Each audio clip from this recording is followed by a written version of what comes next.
What happens when a glitter-covered accident brings together a struggling barista and a tech billionaire with everything to lose?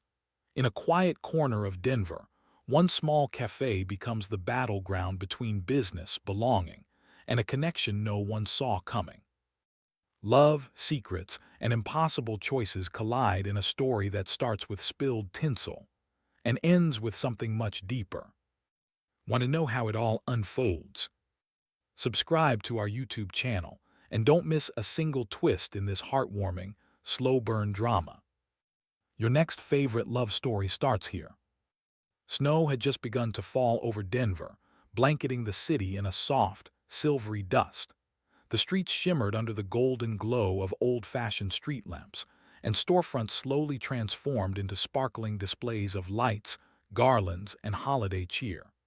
The scent of pine and cinnamon wafted through the air, mingling with the distant hum of jazz from open cafe doors. Nestled in the quieter corner of an old brick-lined street stood Aurora Brew, a small, independent coffee shop with fogged-up windows and ivy creeping along its sign. The place had an old soul. Its mismatched furniture, hand-painted chalkboard menus, and bookshelf filled with second-hand novels spoke of warmth and stories shared between sips of espresso. Inside, Sky Miller stood on a stool, carefully stringing fairy lights along the wooden beams overhead. Her cheeks were flushed from the cold and concentration, and strands of her chestnut hair had slipped from her messy bun. A worn box of decorations sat open on the floor beside her, spilling out ornaments, gold ribbon, and tangled bits of tinsel. Why do these lights always tie themselves in knots when I put them away perfectly fine? She muttered under her breath, tugging gently at a stubborn twist. From the corner of the cafe, Myra, her best friend and local artist-in-residence, looked up from a sketchpad. Because they're alive and mischievous, like cats or taxes. Sky let out a snort and nearly lost her balance. Thanks for the moral support. You're welcome, Myra replied, not looking up. Also, the reindeer you stuck to the window is crooked and slightly terrifying. Sky glanced at the offending decal and groaned. Great, now it looks like a possessed deer coming for your soul. You're really capturing the holiday spirit, Myra deadpanned. Despite the teasing, there was something quietly magical about the scene. This cozy shop glowing with warmth against the winter-gray city, filled with the soft clinking of mugs, the steam from freshly brewed coffee, and the promise of something just beginning.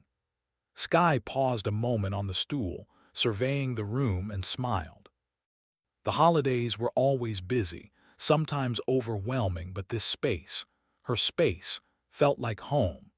What she didn't know was that within the hour, her perfectly imperfect world would be turned slightly sideways by the arrival of a stranger in a gray wool coat, and far too many opinions.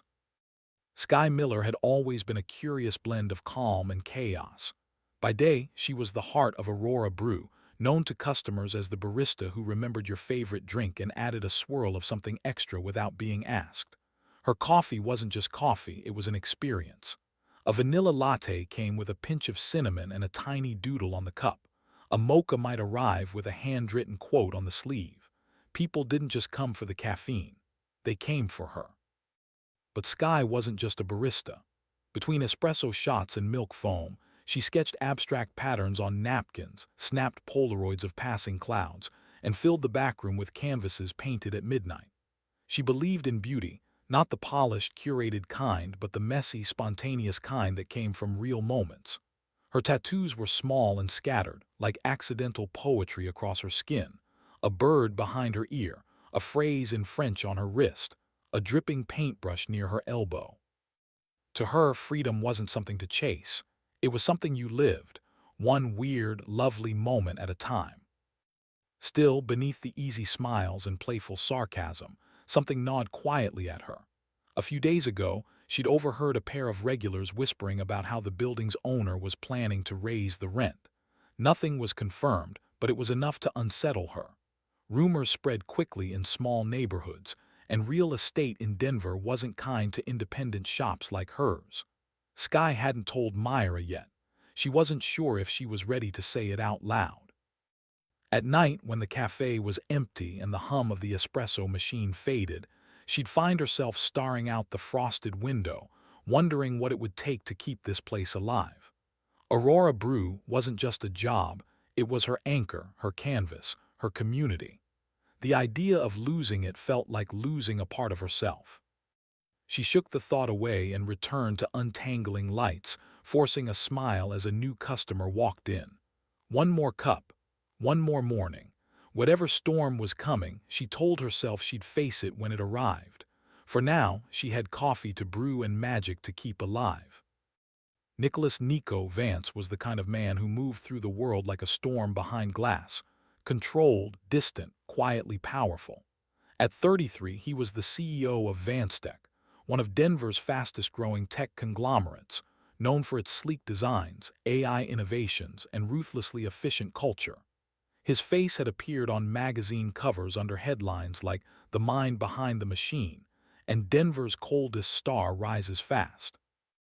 If you searched his name, you'd find countless photos of him in tailored suits, eyes unreadable, standing against the backdrop of data servers or minimalist boardrooms. But lately, the glass had started to crack. Nico sat in the backseat of a black town car as it weaved through snow-dusted streets, staring blankly at the blur of holiday lights outside. He was on his way to a series of meetings he'd half forgotten he'd approved, another stack of proposals about another acquisition that promised scalability and long-term monetization. The words all blurred together now, like code he used to write before the meetings replaced the making. He leaned his head back, closing his eyes. He couldn't remember the last time he felt excited about anything.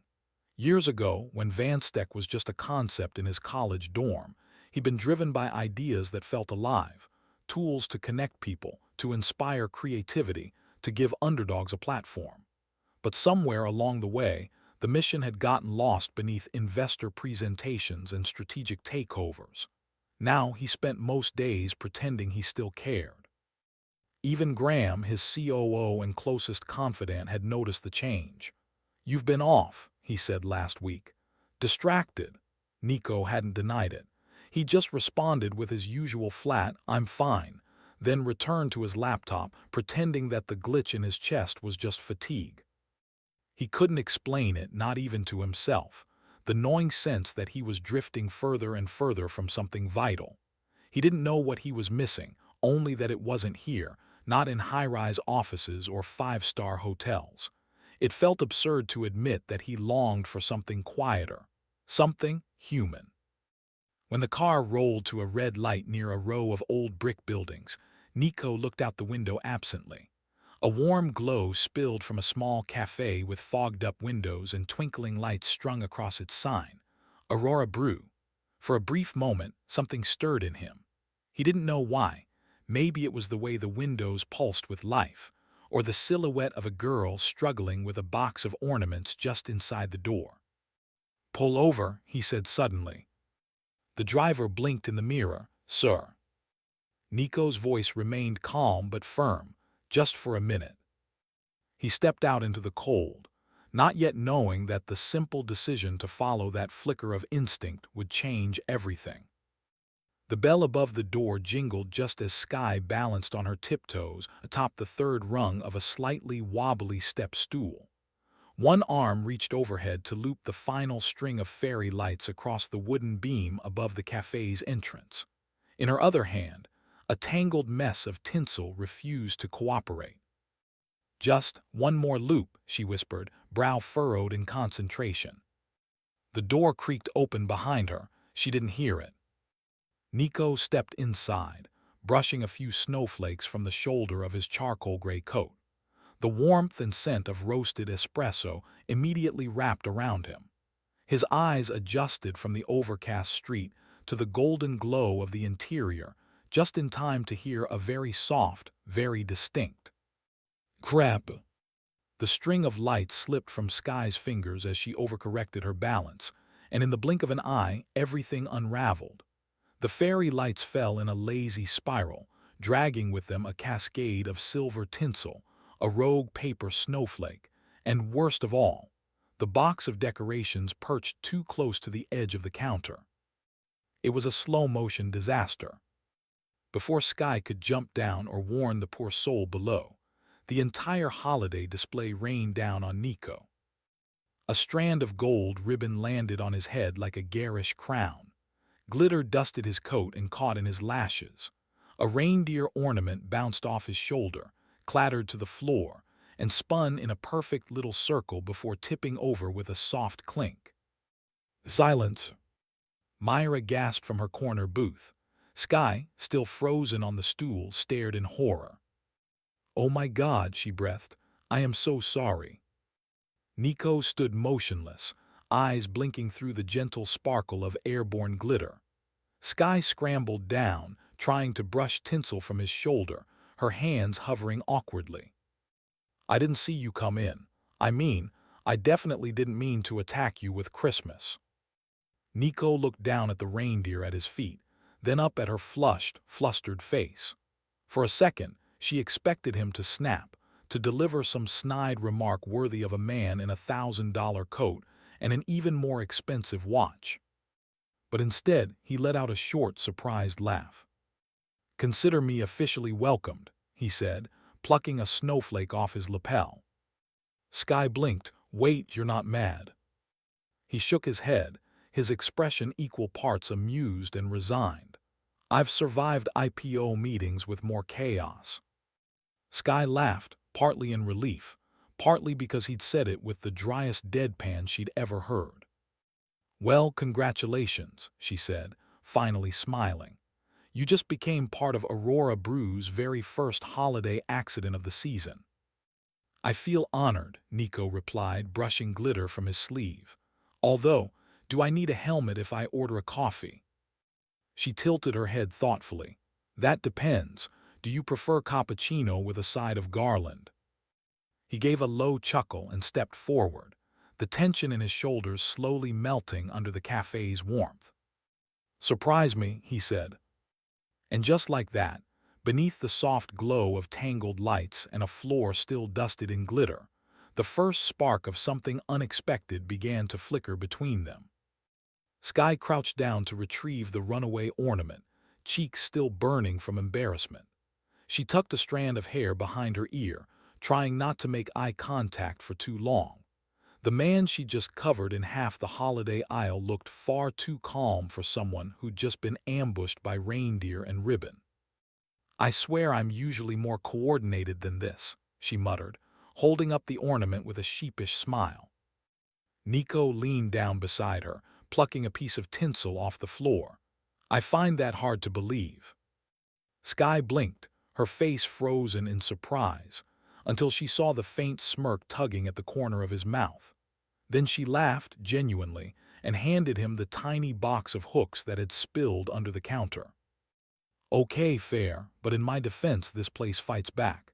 Every time I decorate, something attacks. Last year a snow globe exploded. True story."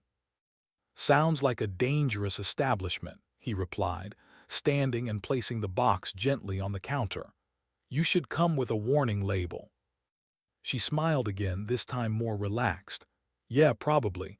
Caution, barista prone to spontaneous chaos." As they both began gathering the decorations into the box, Nico rolled up the sleeves of his coat without thinking. Sky noticed, raising an eyebrow. "You're really helping." "I don't usually delegate well," he said, dry as ever, "but I'll make an exception for tinsel."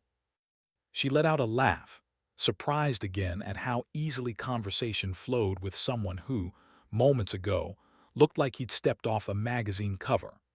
There was something disarming about the way he moved, not like someone trying to impress, but like someone who needed a moment of realness in the middle of a very curated life. "So," she asked, sweeping some glitter into her palm, "what brings you to Aurora Brew? We don't usually get mysterious men in designer coats wandering in unannounced." Nico glanced up at the ceiling, as if considering the question seriously. "I saw the lights, the chaos, thought it looked interesting." Sky tilted her head. "You mean dangerous?" "No," he said, "I mean alive." Something in his tone made her pause, not flirtatious, not rehearsed, just honest. For a beat they stood there in silence, the cafe humming softly around them. Outside, snow continued to fall, but in here, under half-hung fairy lights and a carpet of glitter, a quiet connection had begun to form, unexpected, a little messy, but somehow entirely natural. "Well," she said, clearing her throat, "I guess I owe you a coffee, on the house, as thanks for not suing me." "I'll accept," Nico replied, a spark of amusement in his eyes, "but only if it comes with a side of drama." Sky grinned. "You came to the right place." Nico returned the very next day. Sky noticed the moment the door chimed, and the familiar sound of his polished shoes tapped against the wooden floor. He didn't say much, just nodded a quiet hello, ordered a cappuccino, and settled into the corner seat by the window. The same seat he'd landed in the day before, still faintly dusted with glitter despite her best cleaning efforts. She watched him over the espresso machine as the steam hissed and swirled.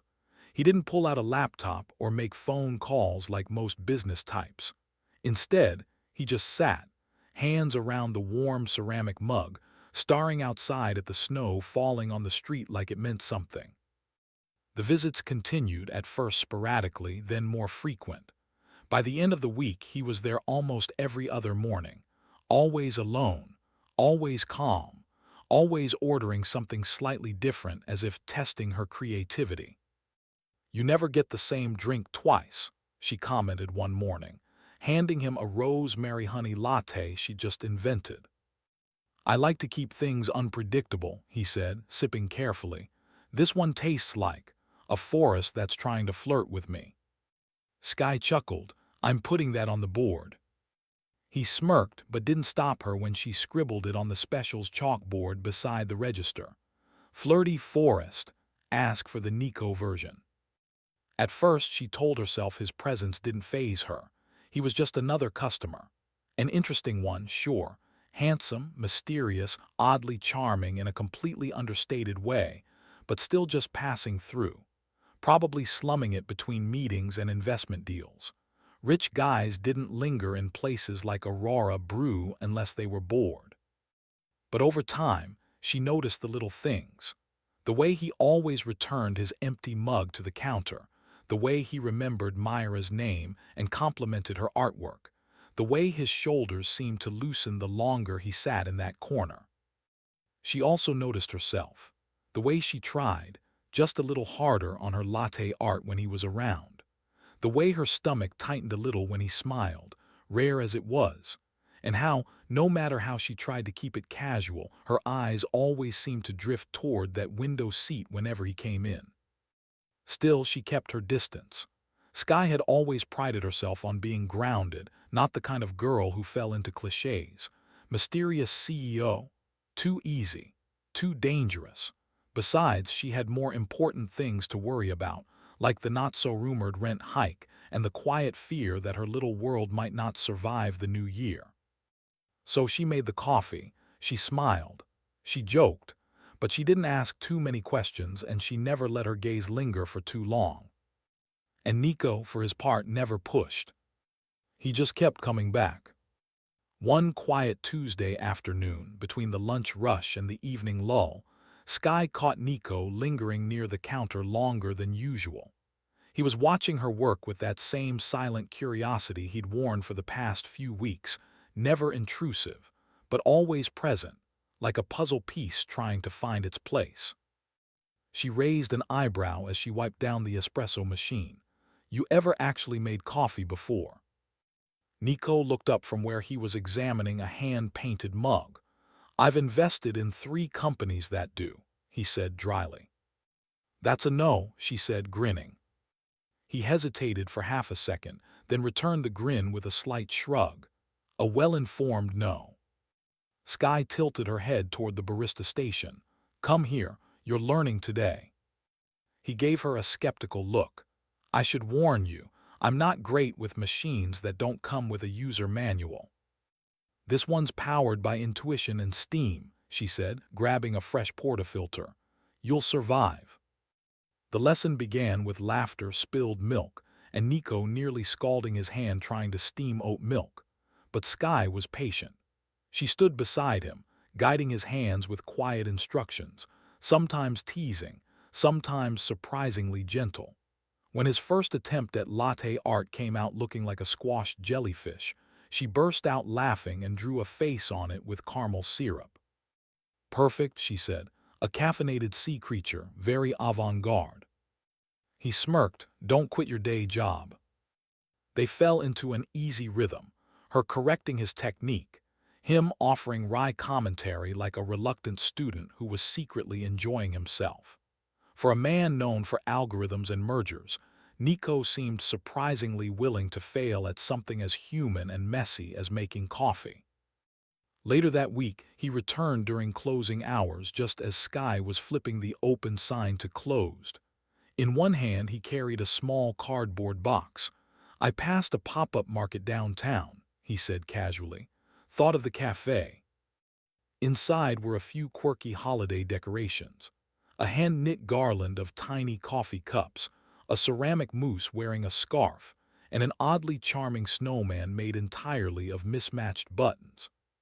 Sky looked at him a little surprised. "These are actually adorable." "I had help," he admitted. "The vendor's kid said I had terrible holiday taste and picked them out for me." She laughed, setting the box on the counter. "Well, she's got great instincts." They spent the evening putting up the new decorations together. It wasn't some grand, romantic montage, just two people passing hooks, untangling string and debating whether the button snowman was creepy or cute. Nico voted creepy, Sky disagreed. But it was real. Easy. As she stepped back to admire their work, Sky caught a glimpse of Nico watching her, not with his usual quiet detachment but with something softer, curious, grounded, like for once he wasn't somewhere else in his head. She looked away quickly, pretending to adjust the garland. Her heart beat a little faster. These small moments, she realized, were adding up, and no matter how carefully she tried to keep her distance, something between them was quietly shifting, growing roots in the most unexpected soil. Myra was the kind of friend who didn't knock before entering Sky's apartment and never sugar-coated her opinions. That evening, she was sprawled out on Sky's couch in paint-streaked overalls, sipping chai from a mismatched mug while absently flipping through a sketchbook filled with unfinished ideas. The smell of freshly roasted coffee beans still clung to her clothes from the shop. "You've got that look again," she said without glancing up. Sky raised an eyebrow from the kitchenette where she was stirring a pot of soup. "What look?" "I might be catching feelings for someone I shouldn't look." Sky groaned. "That's very specific." "It's also very accurate." Myra closed the sketchbook and fixed her with a knowing stare. "It's about him, isn't it? The glitter guy." Sky leaned against the counter, arms crossed. "He has a name." "I know, Nicholas Vance, a.k.a. Billionaire Tech Pharaoh, a.k.a. CEO of Everything Cold and Immaculate." Myra took another sip of chai. "And you're getting dangerously cozy with him." Sky hesitated. "He's different than I expected. He's not what people say." "That's how it always starts," Myra said gently but firmly. "Look, I'm not saying he's a villain. Maybe he's got layers. Maybe he even likes your weird button snowman. But you," she pointed at Sky with the mug, "you have a tendency to see potential where there might only be polish." Sky didn't respond right away. She turned back to the stove, stirring the pot a little too aggressively. "I'm not building castles in the clouds, Myra. I know what this is," she said. "We talk, we laugh, he's just easy to be around, it's not serious." "But you want it to be." The words hung in the air, soft but heavy. Sky exhaled slowly. "I don't know, maybe. Maybe I'm just tired of people coming and going, he stays." "For now," Myra said. "But don't let his presence distract you from what matters. The cafe, your art, your voice. That's yours, no matter who walks in the door." Sky nodded, staring into the steam rising from the pot. Deep down, she knew Myra wasn't wrong. Whatever was happening between her and Nico, if anything was even happening at all, it couldn't be the thing she leaned on. Not when everything else felt so uncertain. Still, when she thought about the way he watched her decorate the cafe, or how his hands fumbled with the milk frother, she couldn't help but feel that maybe, just maybe, there was something real beneath the surface. Something that didn't feel so temporary. Graham Ellison was not the type to sugarcoat bad news. With his sharply parted hair, tailored suits, and perfectly timed calendar reminders, he was the voice of order in Nico's often chaotic, instinct-driven world. As Vanstech's chief operating officer, he had been by Nico's side since the company's scrappy early years, when they worked out of parking spaces and fought tooth and nail for seed funding. He was loyal but pragmatic, strategic but never sentimental. So when Graham walked into Nico's office one Friday morning holding a thin dossier with a raised eyebrow, Nico didn't need to ask what it was about. "You've been spending a lot of time off-grid," Graham said, dropping the folder onto Nico's desk with a soft thunk. "Our PR team noticed. So did the board." Nico arched a brow, still typing. "I'm allowed to drink coffee, Graham." "You're allowed to do a lot of things. Doesn't mean you should do all of them in a very public, very local cafe that serves latte foam shaped like woodland creatures." Nico finally looked up, mildly amused. "You had someone follow me." "I had someone follow the data," Graham replied flatly. "Geotags, business card chatter, a few local blogs mentioning a certain mysterious man in a cashmere coat at Aurora Brew." He tapped the folder. "You've made quite the impression, especially considering the fact that we're negotiating a multi-million-dollar redevelopment deal for that very block." Nico's face shifted, subtle but sharper. "You mean the historic neighborhood we're planning to bulldoze into a creative tech corridor?" "Rezone, not bulldoze," Graham corrected. "But yes, that one." There was a pause. Nico flipped open the folder and scanned the contents. Photos, online mentions, a short profile of the cafe, even a quick blurb about Sky, owner/barista/artist, according to someone's tweet. "She doesn't even know who I am," Nico said quietly. Graham studied him for a beat. "That's not the point." "Then what is?" "The point is perception," Graham said. "You're the CEO of a company that trades in innovation, scale, and long-term vision. Getting emotionally entangled with a mom-and-pop coffee shop, especially one that may not even exist in 6 months, is not ideal optics." Nico leaned back in his chair. "You think it's a liability?" "I think it's a distraction, one that could complicate negotiations. If the media picks it up, it becomes sentimentality versus strategy, community versus progress. You know how that plays." Nico didn't respond immediately. His eyes were fixed on the folder, but his thoughts were somewhere else entirely. The soft buzz of the cafe, the sound of Sky's laugh, the warmth in that space that no algorithm could replicate. Graham sighed and softened just a little. "Look, I get it. It's been a long few years, but whatever this is, make sure you know where it fits. You've got a company to run, Nico. You can't afford to blur the lines." Nico nodded slowly, lips pressed into a thin line. "Thanks for the concern." Graham gave a curt nod in return, already turning for the door. And just before he left, he added, "Careful with this one, Nick. Don't let a girl with good coffee make you forget the cost of bad timing." The letter arrived on a Wednesday morning, tucked into the doorframe beneath a flyer for a local holiday market. Sky spotted it as she was unlocking the cafe, her hands full of to-go cups and her head still fogged with sleep. The envelope was plain, the kind landlords used when they didn't want to say too much but needed to say everything. She didn't open it until after the rush. Her hands smelled like espresso and orange zest when she unfolded the notice behind the counter, her heart thudding even before her eyes landed on the numbers. Effective January 1st. Rent to increase by 42%. New terms to be signed within 30 days. She sat in stunned silence, the sounds of the cafe fading behind the whoosh of blood in her ears. 42%. That wasn't just a hike, it was a guillotine. Aurora Brew couldn't survive that. Not with their current margins, not without selling out everything that made it what it was. She didn't tell Myra right away. Didn't even mention it to the regulars. Instead, she folded the letter back into its envelope and tucked it under the espresso machine, like hiding it there could somehow pause the countdown. That night, as she restocked syrups and wiped down the counters, Skye found herself thinking of Nico. He hadn't come in that day. She'd noticed, just like she always noticed. She told herself it didn't matter, that it was good he hadn't, because if he had, she might have done something stupid, like ask for help. That thought alone made her stomach turn. She wasn't the kind of person who leaned on others, especially not rich, powerful ones who could solve problems with a signature but might never understand what those problems meant in the first place. Aurora Brew wasn't just rent and square footage. It was hers. It had been built with stubbornness and sweat and art and kindness.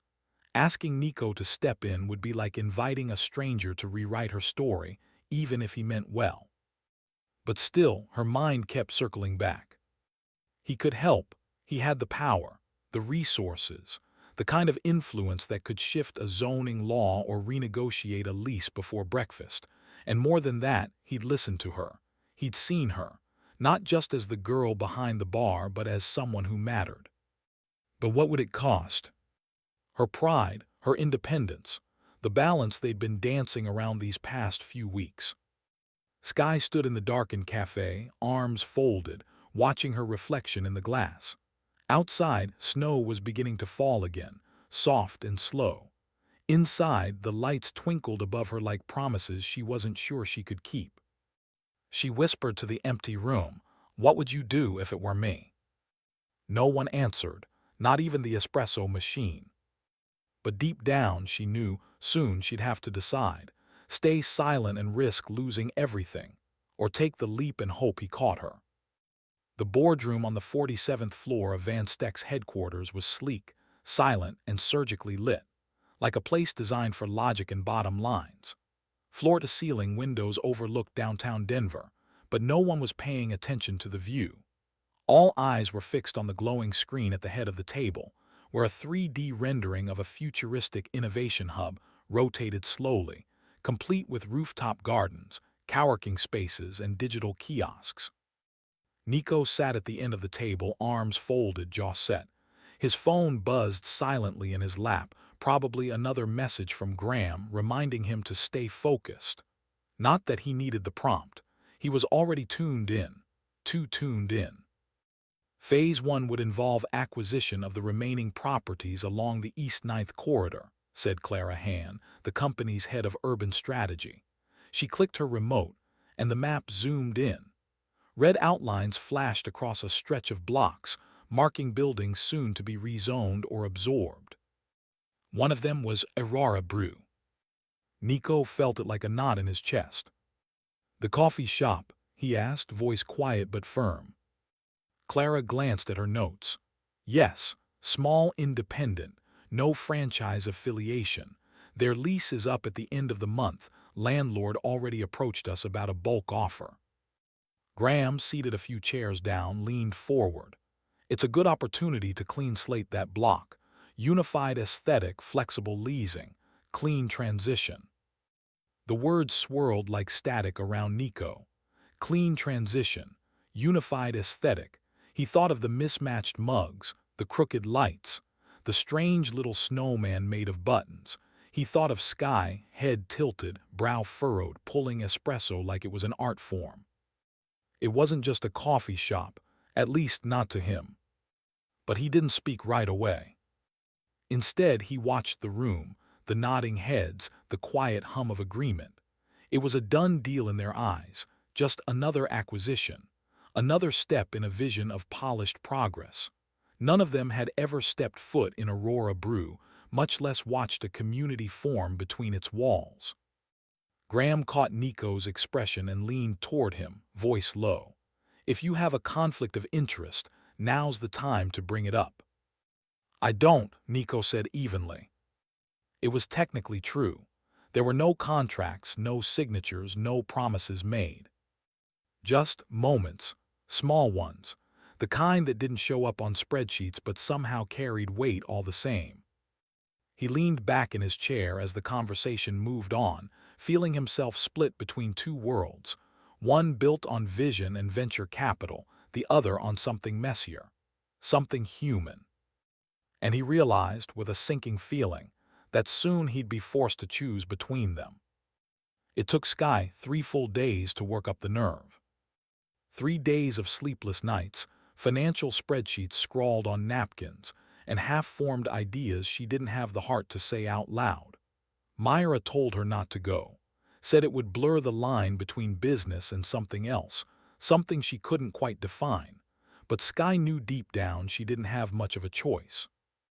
On the 4th day, she showed up at Van Steck's lobby just after sunset, wearing a coat that suddenly felt too thin and clutching a small folder of hand-drawn diagrams and rough projections. Her fingers were trembling, though she wasn't sure if it was the cold or the weight of everything riding on this conversation. The receptionist looked up, eyes scanning her from scarf to boots. "Do you have an appointment?" "No," Sky replied, then added quickly, "but he knows me." That earned her a pause, then a few phone calls, some silence. And finally a soft, "He'll see you."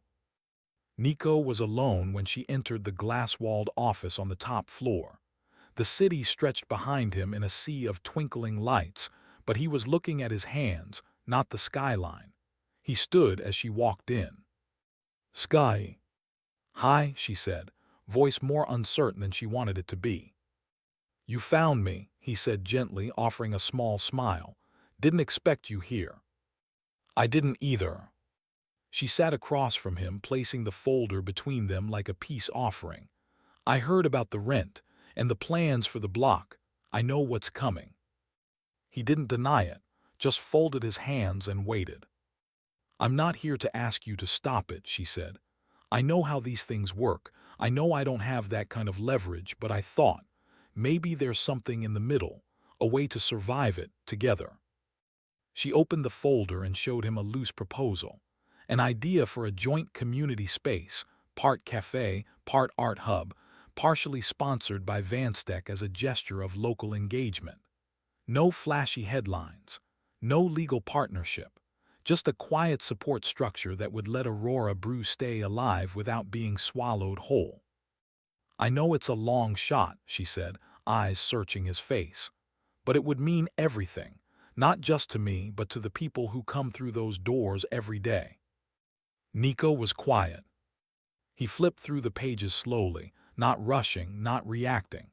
His expression was unreadable, focused, thoughtful but distant in a way that made her chest tighten. When he finally looked up, his voice was soft. "You've put a lot of heart into this." "I've put everything into this." Another long pause. The city lights blinked in the background, and Sky felt like the whole world was holding its breath. "I can't promise anything right now," Nico said. "This isn't simple. There are people involved, expectations I have to manage." She nodded, trying to swallow the lump in her throat. "But I'm listening," he added. "That's not nothing." Sky gave him a small, tired smile. "I'll take it." She stood to leave, fingers lingering on the folder for just a second longer. As she walked out, Nico watched her go, unsure of what line had just been crossed, but knowing without a doubt that it had been. The news came not from Nico, but from a customer. It was a Thursday morning, 2 days after she'd sat across from him and laid her heart on his desk, hopping for something, anything, to keep Aurora Brew alive. She told herself to be patient, to trust that his silence was caution, not dismissal. But then she heard it. A middle-aged man in a tailored coat stood near the counter, chatting on his phone as he waited for his flat white. Sky only caught fragments of the conversation, but it was enough. Van Steck signed the deal yesterday, full redevelopment rights for East 9th. The whole block, yeah, even that artsy little cafe. Her hands froze mid-pour. The milk hissed violently against the steam wand as her grip tightened. By the time she turned around, the man was gone. Just like that, the sentence had landed like a punch, casual, careless, but precise and final. Sky didn't say anything at first. She finished the orders, wiped down the counter, smiled on autopilot. But inside, a pressure was building. A silent kind of hurt that didn't burn so much as settle, slow and heavy, in her chest. Later, alone in the back room, she sat on a stool and stared at the half-finished flyer for their winter art market. Her fingers hovered over the page, but nothing came. No colors, no words, just the echo of what she dared to hope for. He hadn't called, he hadn't even warned her. She felt foolish, worse, used. Had she really thought he'd choose this over that? A mismatched, chaotic little cafe over a glittering campus of innovation. She was nothing but a story to him, an interesting detour, a quaint local chapter in his otherwise pristine narrative. Her stomach twisted as she remembered the way he'd looked at her in that office. So calm, so measured, so unreadable. She'd mistaken quiet for sincerity. She'd read meaning into moments that probably meant nothing to him at all. That evening she tore the flyer in half, then into quarters, then into pieces so small they couldn't be reassembled. When Myra walked in and saw her sitting there, surrounded by scraps and silence, she didn't ask. She just sat beside her and said softly, "You gave him too much of your heart." Sky didn't answer. She just nodded, eyes fixed on the last tiny shred of paper in her hand, whispering a truth she hadn't wanted to admit, not even to herself. He didn't even have the decency to say no. The days that followed felt hollow. Nico didn't come back, not in the morning, not after hours, not even on the quiet Sunday when he usually took his coffee black and sat by the window watching the snow. The chair remained empty. The mug she'd started setting aside for him gathered dust on the shelf. Sky didn't reach out. She told herself she wouldn't give him that power. If he had made his choice, then so would she. But the silence hurt in ways she couldn't explain. Not just because he hadn't come, but because it had confirmed what she feared, that the connection she'd felt was real for her, but maybe not for him. Maybe she was just a moment of escape in his busy, curated life, a pause between meetings, a novelty now discarded. Still, the cafe didn't stop moving. Rent was due. The lease would expire. The world wasn't going to wait for her heartbreak to settle. That's when Myra came to her with an idea, her eyes bright and determined. "Let's do something big," she said. "One last push, an art night, music, poetry, local creators. We invite the community, make it loud, make it beautiful. We raise money, but more than that, we make a statement." Sky hesitated. "You think it'll work?" "I think it'll remind people why this place matters, and maybe remind you too." So they started planning. Within days, the back room became mission control. Flyers were printed and hung in nearby bookstores, vintage shops, galleries. Myra called in favors from artist friends, singers, poets, muralists. A group of local high school kids volunteered to help string lights along the sidewalk. One customer donated speakers. Another offered to bring a dozen pies. Sky threw herself into the work, her hands busy from morning till night.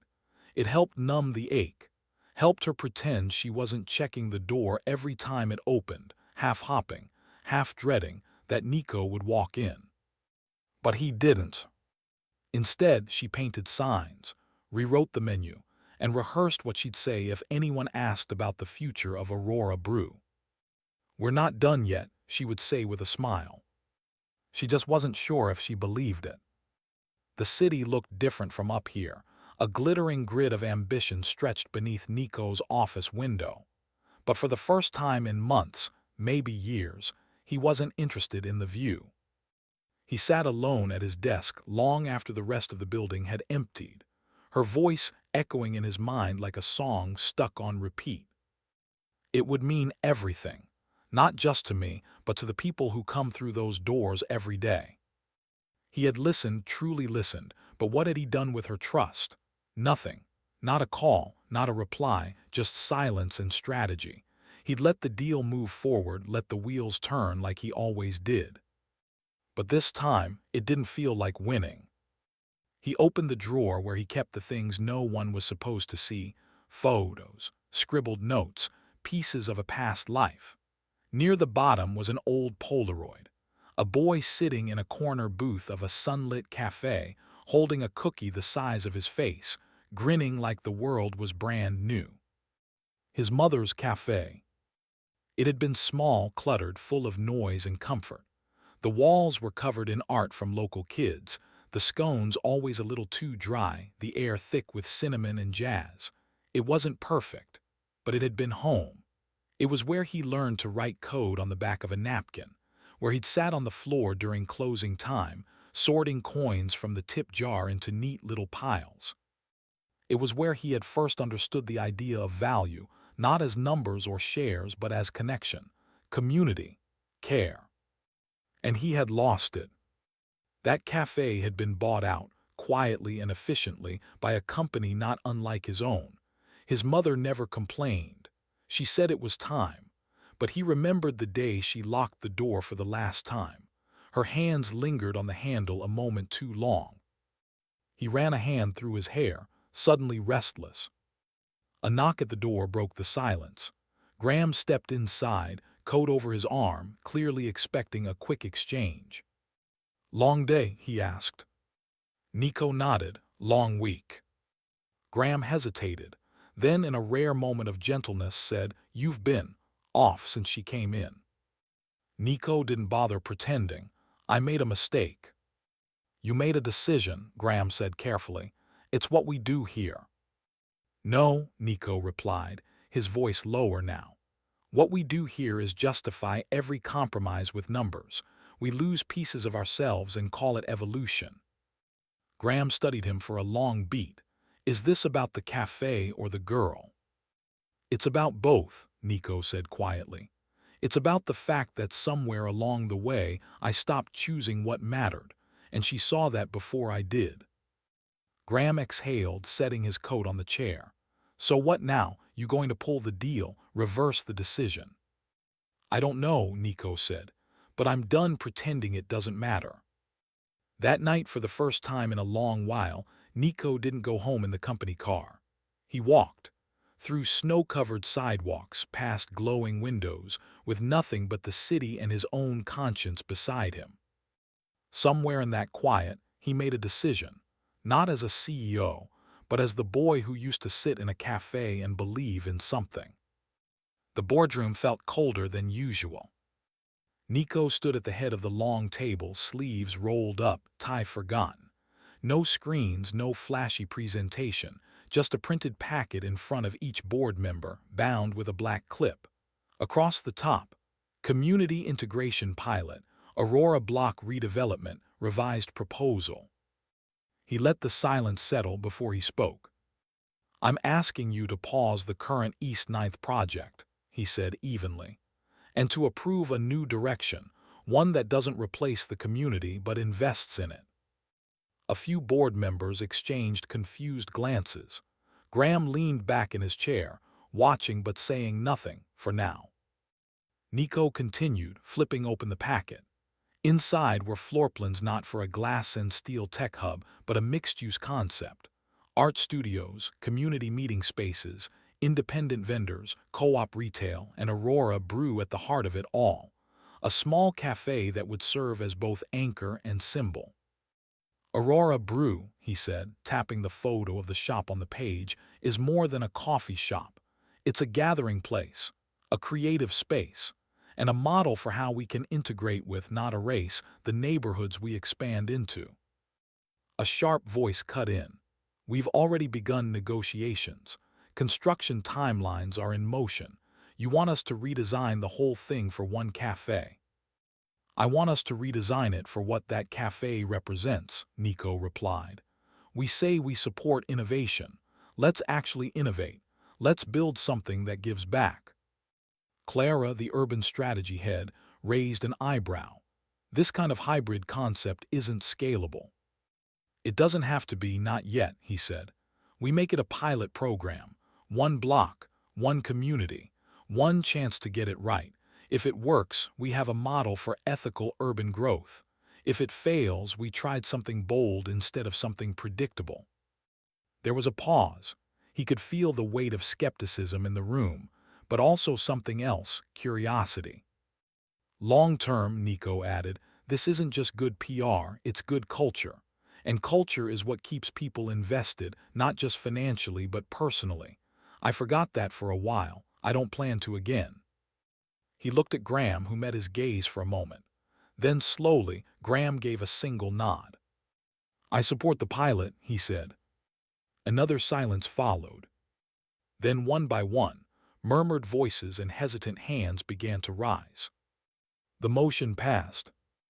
Nico didn't smile, not yet.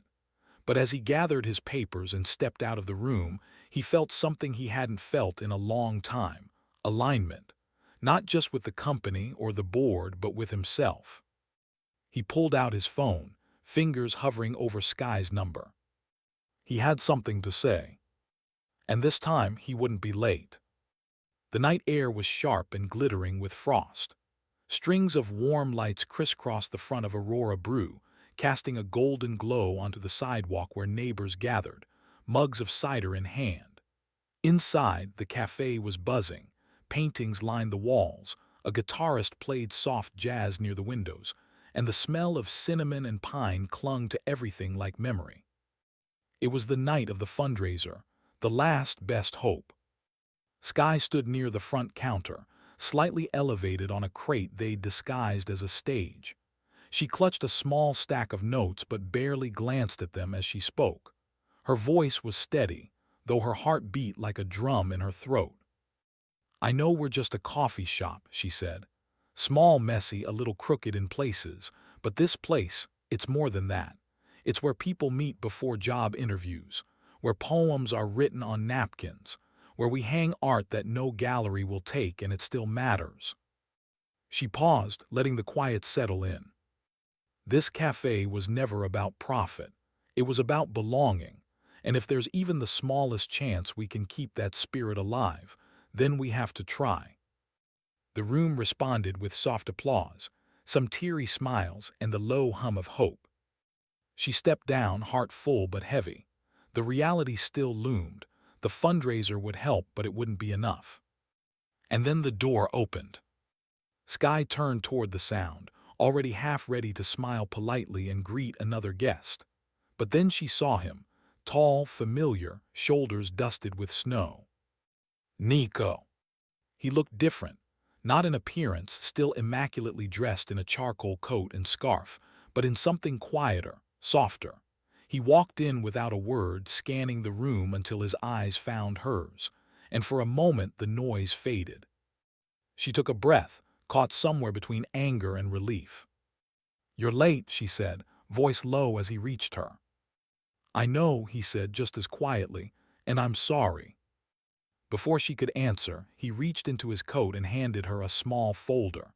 Her fingers hovered, uncertain. "What is it?" she asked. "A new proposal," Nico said. "For the block, for you, for the cafe." She opened it and scanned the pages, her brows knitting in disbelief. A revised development plan, one that preserved Aurora Brew as a cornerstone of a new creative community initiative. Vanstech would fund the infrastructure, but the cafe would remain independent, untouched in its soul. Her cafe, her terms. She looked up at him, eyes wide. "You changed the plan." "I remembered what it's like to believe in something that doesn't scale," he said, "and I remembered what it felt like to lose it." Sky searched his face for the catch, the angle, but there was none, just Nico unarmored for once. "You could have told me," she said, voice breaking just slightly. "I should have," he admitted. "I was afraid of being wrong, of screwing it up, but not showing up at all, that was worse." A pause and then quietly, "If you'll still have me, I'd like to be part of this." Sky didn't say anything for a moment.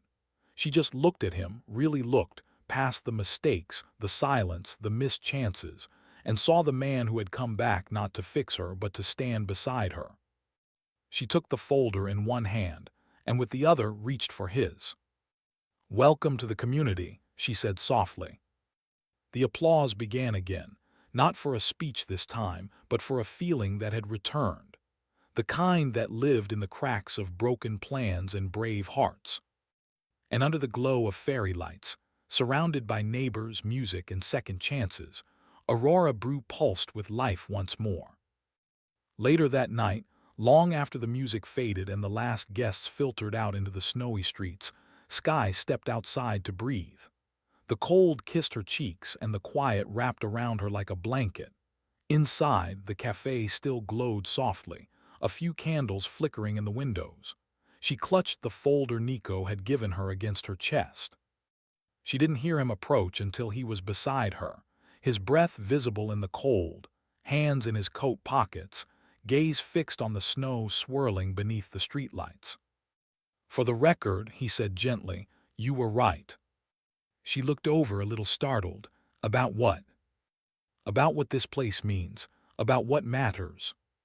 She studied him in the silence, his posture softer now, no longer guarded by the weight of suits and strategy. Just a man, standing beside her in the dark, trying to say something real. "I didn't come back just for the cafe," he said, finally turning to meet her eyes. "I didn't change the plan because I thought it was smart business, or even the right thing to do." Her heart beat faster, but she said nothing. "I helped because, somewhere between spreadsheets and shareholder calls, I forgot what made me happy. I forgot that I used to believe in things that didn't need to scale, things that were just good and real." He stepped a little closer, the snow catching in his hair, on his lashes. "You helped me remember that. You reminded me of that. So no, Sky, I didn't help your cafe tonight. I helped myself find the part of me I thought I'd lost." For a second, the snow fell in silence between them. Sky blinked, her throat tight, eyes shining. "You always say the exact thing I don't expect." He smiled softly. "I've been full of surprises lately." She took a step forward, close enough now to feel the warmth beneath his coat, close enough to see the nervous flicker in his eyes. Then, without another word, she wrapped her arms around him. He hesitated only for a heartbeat before pulling her into him, firm, quiet, certain. They stood there in the falling snow, wrapped in something wordless and new. Not a promise, not yet, but the beginning of one. And for the first time in weeks, Sky allowed herself to believe, not just in the cafe, not just in the future, but in them. Spring came slowly to Denver that year, but when it arrived, it brought with it more than just sunshine and thawed sidewalks. It brought a second chance. Aurora Brew looked different now, but not in the way Sky had once feared. The exposed brick walls remained, as did the mismatched chairs and chalkboard menus. But new touches had woven themselves in, quiet additions that felt like evolution, not erasure. One corner of the cafe now held a digital art installation, where local creators could showcase their work on rotating screens. A custom-built stage near the back welcomed open mic nights, indie musicians, and impromptu poetry readings.